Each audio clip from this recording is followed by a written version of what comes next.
ಇವಾಗ ಯಾವುದಾದ್ರೂ ಒಂದನ್ನು ಕುರಿತು ಪತ್ರ ಲೇಖನ ಬರೀರಿ ಅಂತ ಕ್ವಶನ್ ಇದೆ. ಯಾವಾಗಲೂ ಸಹ ಪರ್ಸ್ನಲ್ ಲೆಟರ್ನ ಆಯ್ಕೆ ಮಾಡಬಾರ್ದು.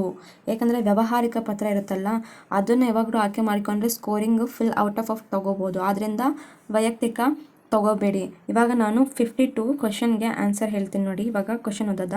ಇವಾಗ ಮಲ್ಲಿಕಾರ್ಜುನ ನಂಬರ್ 34 ದಾರಾಬೇಂದ್ರೆ ರಸ್ತೆ, ಸಾಧನಕೇರಿ, ಧಾರವಾಡ ಈ ವಿಳಾಸದವರು ನೀವೆಂದು ಭಾವಿಸಿ ರಸ್ತೆ ದುರಸ್ತಿ ಮಾಡಿಕೊಡುವಂತೆ ಕೋರಿ ಜಿಲ್ಲಾಧಿಕಾರಿಗಳು ಧಾರವಾಡ ಇವರಿಗೊಂದು ಪತ್ರ ಬರೆಯಿರಿ ಅಂತ ಹೇಳಿದೆ.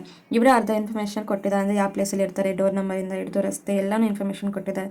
ಇವಾಗ ಯಾರಿಗೆ ಬರೆಯೋಕ್ಕೆ ಹೇಳಿರೋದು? ಜಿಲ್ಲಾಧಿಕಾರಿಗೆ. ಸೊ ದಿನಾಂಕ ರೈಟ್ ಸೈಡಲ್ಲಿ ಬರಬೇಕು.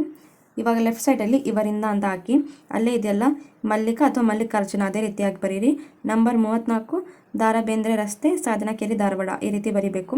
ನೆಕ್ಸ್ಟ್ ಇವರಿಗೆ ಯಾರು? ಮಾನ್ಯ ಜಿಲ್ಲಾಧಿಕಾರಿಗಳು, ಜಿಲ್ಲಾ ಆಡಳಿತ ಭವನ, ಧಾರವಾಡ ಅಂತ ಹಾಕಿ. ಅದಾದಮೇಲೆ ಮಾನ್ಯರೇ, ನಾನು ಪೇಜ್ ಮೇಲೆ ರೆಪ್ರೆಸೆಂಟ್ ಮಾಡ್ತಿದ್ದೀನಲ್ಲ ಅದೇ ಮಾನ್ಯರೇ, ವಿಷಯ ರಸ್ತೆ ದುರಸ್ಥಿತಿಗೊಳಿಸಲು ಕುರಿತು. ಅಂದರೆ ಇವಾಗ ಏನಂದರೆ ಮೇಲ್ಕಂಡ ವಿಷಯನ ಸಿಂಪಲ್ ವೇಲ್ ಇಷ್ಟೇ ಲೈನ್ ಬರಬೇಕಂತ ಏನಿಲ್ಲ. ನೀವು ಇನ್ಫಾರ್ಮೇಷನ್ ಕರೆಕ್ಟಾಗಿದ್ದರೆ ನಿಮಗೆ ಸ್ಕೋರಿಂಗ್ ಹೆಚ್ಚಿರುತ್ತೆ. ಇಷ್ಟೆಲ್ಲ ಬರೆಯೋಕ್ಕೆಲ್ಲ ಎಕ್ಸಾಮಲ್ಲಿ ಟೈಮ್ ಇರಲ್ಲ, ಬಟ್ ಬರೆಯೋಕ್ಕೆ ಟ್ರೈ ಮಾಡಿ. ಕಾಣಿಸಿದಂತೆ ವಿಷಯಕ್ಕೆ ತಮ್ಮಲ್ಲಿ ಆರಿಕೆ ಮಾಡಿಕೊಳ್ಳುವುದೇನೆಂದರೆ, ನಾನು ಧಾರವಾಡದಲ್ಲಿರುವ ದಾರಾಬೇಂದ್ರೆ ರಸ್ತೆ, ಸಾಧನಕೇರಿ ನಗರದ ನಿವಾಸಿಯಾಗಿದ್ದಾನೆ. ಇನ್ಫಾರ್ಮೇಷನ್ ಮೇಲೆ ಇರ್ತದಲ್ಲ, ಅದು ಇನ್ಫಾರ್ಮೇಷನ್ ಬರೆದಿದ್ದಾರೆ. ನಮ್ಮ ನಗರದ ರಸ್ತೆಗಳು ದುಸ್ಥಿತಿ ಹೇಳುತ್ತಿರುತ್ತದೆ. ರಸ್ತೆಯನ್ನು ಗುಂಡಿಗಳು ಬಿದ್ದಿವೆ. ವಾಹನಗಳಿಗೆ ಓಡಾಡಲು ಬಹಳಷ್ಟು ತೊಂದರೆಯಾಗುತ್ತಿದೆ. ದಿನನಿತ್ಯ 4 ಅಪಘಾತಗಳು ಸಂಭವಿಸುತ್ತಿದೆ. ಮಕ್ಕಳಿಗೆ ಮತ್ತು ವೃದ್ಧರಿಗೆ ನಡೆದಾಡಲು ಸುಲಭವಾಗಿ ನಡೆದಾಡಲು ಸಾಧ್ಯವಿಲ್ಲ. ಈಗಿರುವ ರಸ್ತೆ ಬಹಳ ಇಕ್ಕಟ್ಟಾಗಿದೆ. ವಾಹನಗಳು ಹೆಚ್ಚಲಿಂದ ರಸ್ತೆಯಲ್ಲಿ ಟ್ರಾಫಿಕ್ ಜಾಮ್ ಆಗ್ತಿದೆ. ಆದ್ದರಿಂದ ಮೊದಲು ರಸ್ತೆಯನ್ನು ಅಗಲೀಕರಣ ಮಾಡಬೇಕು.